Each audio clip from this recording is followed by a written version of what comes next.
In this Luminar AI photo editing tutorial, I'm going to show you how we can create this cinematic look from this original photo. We'll be covering some basic editing, some color grading, and some of Luminar's awesome AI-driven tools. So if you're into photo editing, let's take a look.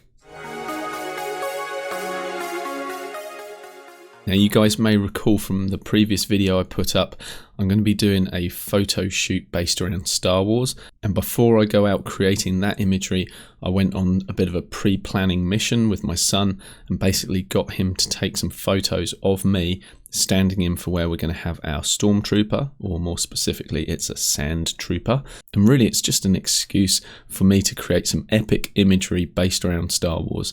So as part of the initial concept stage, what I want to do is get back to my co-collaborator with some imagery just to get a vibe for what he's thinking about shots as well.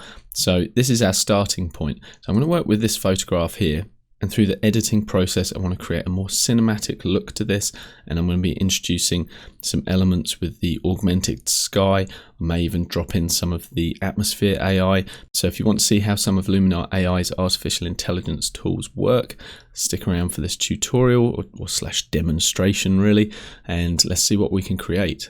So my workflow always starts with analysing the image just visually and thinking to myself, what do I want to actually achieve with this shot?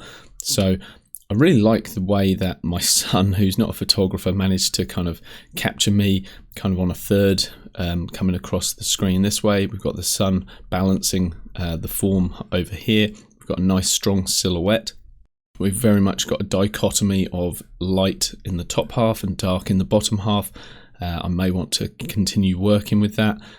We have the sun flare coming over the hill here, so we could actually enhance that perhaps with some of Luminar's sun rays. I may introduce a little bit of foggy haze down the bottom here just to soften this area. And I want to introduce something in the sky that says sci-fi, something that's going to indicate that we are on another planet. The camera's native color temperature has opted for quite a cool hue through this, so what I want to do is also warm the image up. So there's just a few of the things that I want to tackle, so let's dive into it. Let's jump into the editing section and let's kickstart things by coming into the light section and playing with the temperature. So this is the easiest way to change the temperature of your image. So to the right, we're warming things up, cooling it down. You never want to take this too far, but if we set the image somewhere around this sort of point here, I like the fact that we're warming up our foreground, but the further you push this to the right, you actually lose all sense of blue in the sky, which isn't really what I want to do. So maybe I'll just ease that back just ever so slightly. The tint itself, if I grab that and just have a little play with that, I'm pretty happy with where it was. Now let's jump the smart contrast and just see how that works if we push that left and right. Yeah, just a little bit of that. Now I feel that we're very much bleached out over here. This was shot on one of my older cameras. I was down on the beach, so I certainly didn't want to be taking some of my nice new Nikon equipment down there, getting sand in it. I've been there before. It gets quite an expensive exercise to repair lenses and cameras when you get sand inside them. So yeah, I was working with a D700 on this one, which is still a reasonable camera, even though now it is quite dated. So we've still got some detail in the highlights there. So if I reset that by double clicking it and pull it down, you can see that we recovered some of those highlights. Now I've got an option with the shadows. I either lose detail down here by bringing the shadows down, or I increase it slightly so that we do see more detail down here. But I kind of feel like I don't want to take that too far. I just want a hint of what's going on here and nothing more really. If I bring the whites down, it's interesting to see, is that going to recover any detail here? It's not, because that's actually blown out on the sensor. No recovery available, so let's reset it. Now I'm going to jump into curves. If you don't see your curves panel available to you, just click on that there and that will drop down. And if you click on the white circle here, the grey circle, sorry, that controls the tonality of the image. So you may be familiar with curves, you may not, but let me just give you a quick overview. If you put a point on the curve and bring it down, you're going to darken things. If you push it up above this 45-degree angle here, you're going to brighten things up. And if you have the point further up to the right here, you're talking more into the highlights. If you have the point further down to the right, you're talking into the shadows. So what you can do is add contrast by doing things like pulling the shadows down and then clicking and boosting the highlights up. So there you can see we've added quite a lot of contrast to the image by creating this S-curve. But what I'd like to do for this image, potentially add a bit of contrast, but what I'd like to do is actually just drop down the highlights. And so by grabbing that highlight point there and bringing it down, you can see that we're darkening the highlights. So I just want to ease that off a little bit because I don't really want a pure white right here. And oftentimes with cinematic processing in films, you don't get a pure white point. Also, you don't get a pure black point as well. So whereas we could push these blacks to pure black, I certainly don't want to do that. What I actually want to do is raise that up slightly so our black point is actually just more of a grey. And now we've lifted our blacks up and pulled our highlights, our white point down. We can now work with this contrast here. So we could do something similar to what I was looking at before, which was introduce just a little bit of contrast into the image. Or you can take your S the opposite way and reduce the contrast. So depending on the image you're working on, really does depend on what kind of look you want to get. So I might actually boost the mid-tones up slightly. So by putting that point in the middle, and then the highlights themselves, I may just bring that down just ever so slightly, just to protect those highlights. And now this is taking curves just to a slightly higher level, if you will. But for me, I really enjoy color grading with my curves. So introducing a color look using curves, and it's pretty easy to do. Let me show you one technique, which is super easy. If you come into the blue channel, and let's say we want to warm up the highlights and potentially introduce a cooler tone into the shadows, all you'd need to do is within this blue tab here, or the little blue icon here, we're going to bring the highlights of the blue channel down. And if you see, watch that as I drop it down, you're getting a yellow come into the highlights. So I'm taking the blue away effectively, leaving yellow behind. So what you can do is if we watch the sun here and I drop that down, our sun, all of a sudden, that white or just off-white color we'd created becomes a more yellow tone. And oftentimes what I'll do is balance the subtraction of yellow here by the addition of a bit of blue in the shadows, and that can often work really, really nicely. There's so much more that you can do with the curves panel, but I'm going to leave it there for this example. Let's jump into Enhance AI and grab the Accent AI slider. Let's push that to 100 and just see what's going on. So I really love this slider. It's probably my favorite and also most powerful slider within Luminar AI because it just does so much with one slider. I often recommend Luminar AI for beginner photographers, and this slider is one of the reasons I think it's so great, because you can get a really good result often just purely by using that slider alone. As with all sliders in most programs, but Luminar AI especially, because it is so powerful, I would rarely push it so far to the right. I'd rarely be going up into those high numbers. But just a little bit of it, that introduction, I think is a nice thing. The sky enhancer, there's nothing really in the sky to enhance, so we'll leave that, but maybe we want to add a little bit of structure. So again, if we push that to the right, we see what's going on. You can see that there's a little bit of banding starting to be introduced into the sky.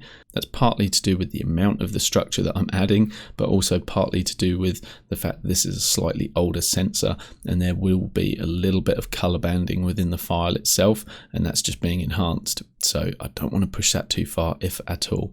Maybe we'll just add a little bit of that. If you like what it's doing in the foreground, let's say, but you don't enjoy what's going on up in the sky, it's really easy just to add a mask and paint out this area up here, or erase, this area up here. So I could start erasing that, for example. Let's crank the opacity to 100% so we really get rid of all of that. And it's honestly that easy just to take away an effect from where you don't want it. So now we're literally enhancing just this foreground here.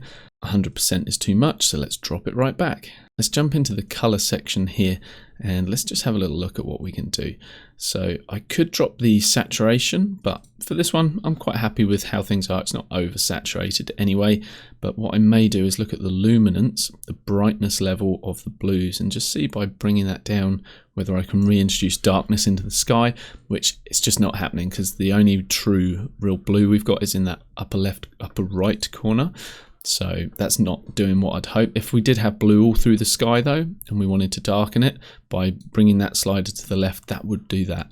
And I do want to darken the sky. So I'm going to show you another technique that we can use that's like super powerful. If you're shooting anything with skies in, it's really, really powerful. I'll be putting something in towards the end that's going to deal to that. But for now, let's move on into the creative section and see what we can do here.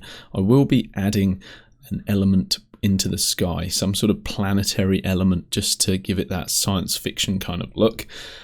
But for now, what I'm going to do is just continue to work on the image that's already there. So that's Atmosphere AI, and let's put some layered fog in. So let's crank the amount to 100, and let's increase the depth. And so now we've got some fog kind of just sat into this little area here. It's quite light, which is okay, but I prefer a darker look because we're trying to tie in with the scene that we've already got. And because this is all in shadow, this area here, I'm going to drop that lightness down. So maybe somewhere around there. And now I'm going to drop the amount to a point where I feel I'm happier with it.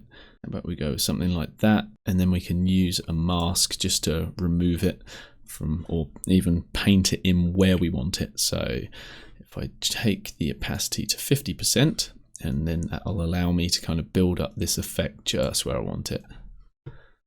Let's go with that.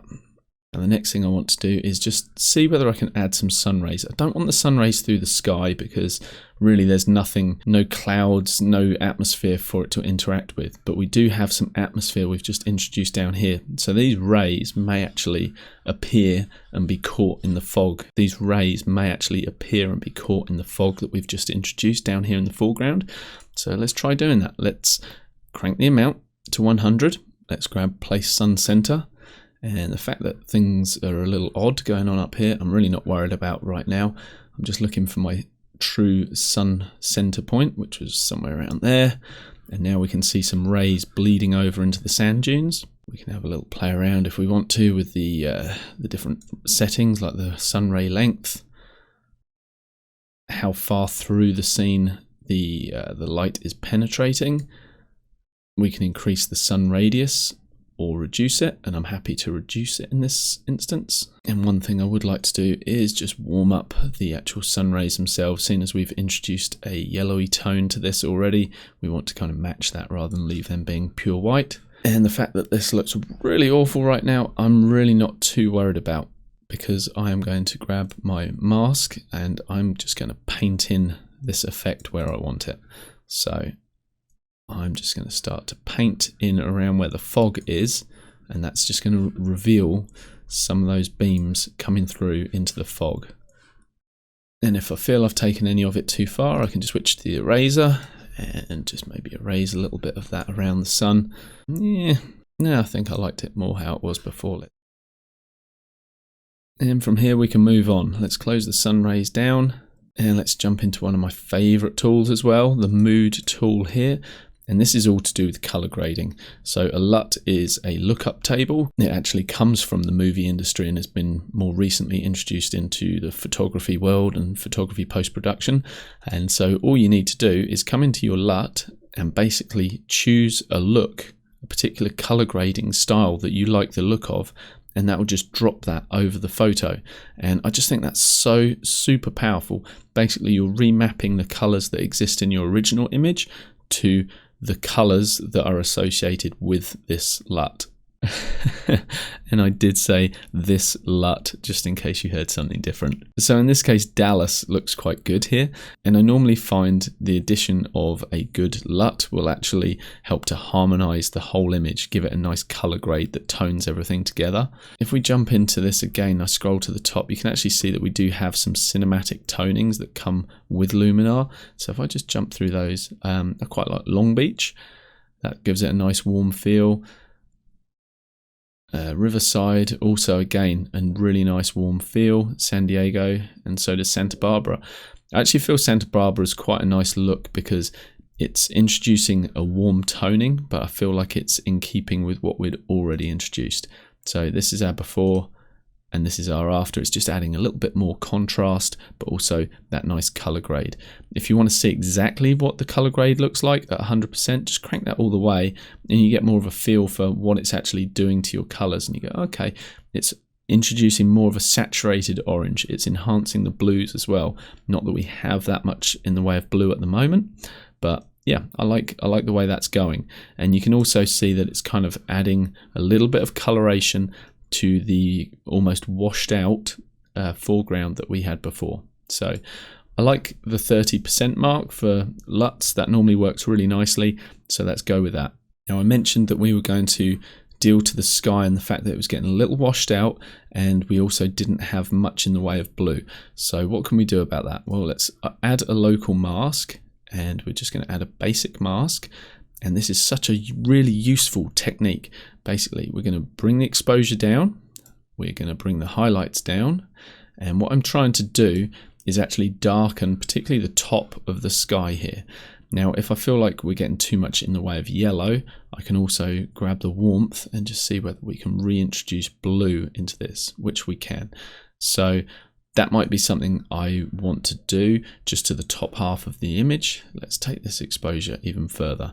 And the great thing about these local adjustment masks is if I'm not happy with the adjustment once I've actually masked it, is I can come back to these settings and change it. So let's come to the gradient mask, and we are just going to click at the top,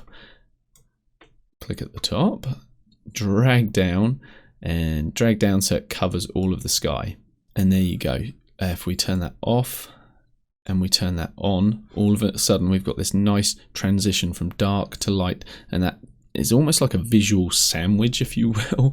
Darkening the top leads your eye towards the brighter part of the image, which is along this horizon line here where we've got our hero, and I'm doing air quotes right now, which you can't see because it's me, and I am by no means a hero, but our stormtrooper, sand trooper will be. So there I am, stood there on the hill, and I like what that's doing there. If we feel that we want to remove that from this area here, that's really easy to do. We can just come into the paint mask and now come to the erase tool and maybe just reduce the opacity a little bit. We've got a nice soft edge, and we can just make sure that we erase that effect from around here. The very top right corner of this image is kind of bugging me because it does drop off into a much deeper blue. So you can actually deal to things like that again with local masks. So what we could do is actually just brighten that up, maybe even introduce a little bit of warmth into that just so that it neutralizes the blue. We can bump the shadows because that is pretty much where that effect is happening, in the shadows, and we could then protect the highlights so we're not brightening too much of the rest of the image. And now we can just get our brush and just paint that in over that area. So you can see what I did. I lightened it up, but there's this kind of halo we got going on here. So you'd need to be more refined than that. So let's just see if we can erase that just from that lighter bit there. And if I turn that off and on, certainly improved it. I could add another mask just to take away that very tip of that as well. So let's do that. That's what we're up to, right? Let's just paint that in there and just put a little dot there. It's too blue, so let's just get rid of some of that blue by playing with the color temperature. Shadows boosting is certainly helping that out, and I'm just looking to try and create a more natural transition through the sky. And it's not perfect. I'm not going to waste more time perfecting that, but you see what I'm doing there. So there's just a couple more things that I want to do, and that is, one is to add the planet with the Augmented Sky tool. So let's jump into the creative section and come to Augmented Sky, and here we can choose a planet. So I quite like Planet 2. So here it is at the moment. It doesn't look very believable, so there's a couple of things we need to do. It's very white, and that belies what's going on in the rest of the scene. You can relight the rest of your scene if you want to try and emulate what's going on here, but personally what I like to do is actually grab the warmth so that we're taking that what was white, or a very bluey white, and pushing it more into our yellow tones.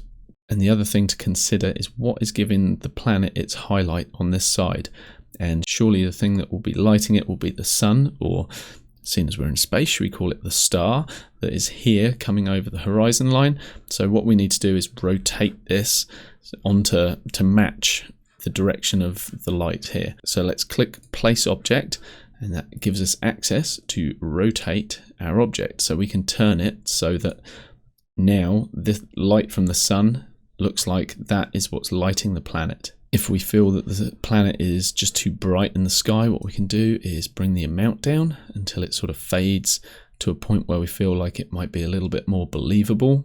Let's go with something like that. And now I think I want to make quite a big statement with this. I want the proximity of this planet to seem closer. So let's see if we can increase the size of it. And this is something I really like with Luminar AI. You can see that as I've increased the size of this and I bring it down over the horizon, it's automatically masked out.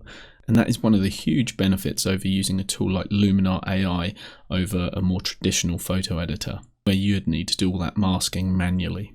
So we could place that like this so that the curvature of the planet is leading your eye, the viewer's eye, down to our subject here.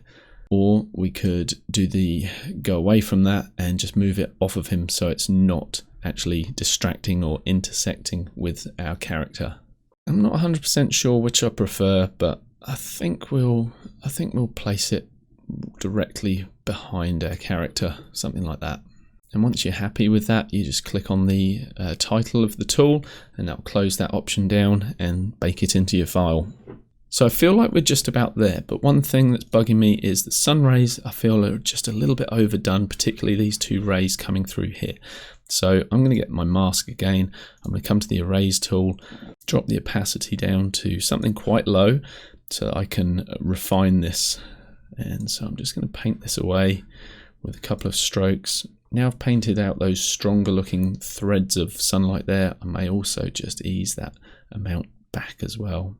More often than not, I go a little heavy-handed with things and overbake them and then have to revisit the image at a later date, normally after just taking a little break from the monitor, coming back with fresh eyes and going, oh, okay, I've overdone this, or that those colours don't quite match in, and just make slight adjustments. And I'd always recommend that you do the same as well. I don't always have that luxury when I'm live recording a video and then people will pull me up on things, but I will always normally go back and just check later with fresh eyes that I'm happy with things. So the final thing that I want to do to give this more of a cinematic look is the crop. Most movies will originally be filmed in a native format somewhere around that 2.39 to 1 ratio, meaning it's about 2.5 times as wide as it is high. So if we come into our essentials section within Composition AI, if we click that, we've actually got within our ratios the perfect ratio built into it, which is 21 to 9. So if I click that, straight away you can see that we have a more cinematic crop going on. So I've got a decision to make here. I don't like the fact that we've just got a little bit of this bit of wood here coming in, this driftwood. So I'm going to bring that up slightly. And now I think we've got a much more dynamic composition. Our hero right here, which will be our sand trooper, would be pretty much perfectly on a third. I don't need things to be super precise from that point of view. Our sun, our other bright spot, is falling on the top third there, or just about. And the only thing that's kind of bugging me right now is, you see in the bottom right hand corner we've just got a little highlight where the sun is hitting. I really like to remove any distracting highlights from the edge of my frame. So just by moving this up ever so slightly, I've got rid of that, and that makes for a much cleaner final image. So if I just double click that, now we have that crop applied. We have a much more cinematic feel to this photo. So if I use our eye tool here to show us our before, so this is straight out of camera to what we have now, which is a much more sci-fi cinematic look. I think I'm pretty pleased with that. Here's our before, here's our after. Yeah, nice. Overall, I'm pretty happy with that. I'd love to know what your thoughts are. Let me know in the comments. Do you like it? If you think I've nailed the look, right, nailed it. If you think it's fallen down somewhere, do let me know. Even if you're new to photo editing, I'd love to hear your thoughts. Your eyes, your opinions are as valid as anyone else's. Let me know. Guys, thanks so much for watching. I really appreciate it. I hope you guys have got something out of this cinematic edit that I've done and this little walkthrough. If you have, please do me a favor, leave me a like. A little thumbs up goes a long way and means the world to me and helps me build the channel and keep creating free content for you. I'd also like to say a massive thank you to my son, who is not a fan of photography, doesn't really know how to use a camera, but he came down and helped me out, and that means the world to me, spending that special one-on-one time with him. Yeah, really special. So cool. Thanks again, guys. Catch you in the next one.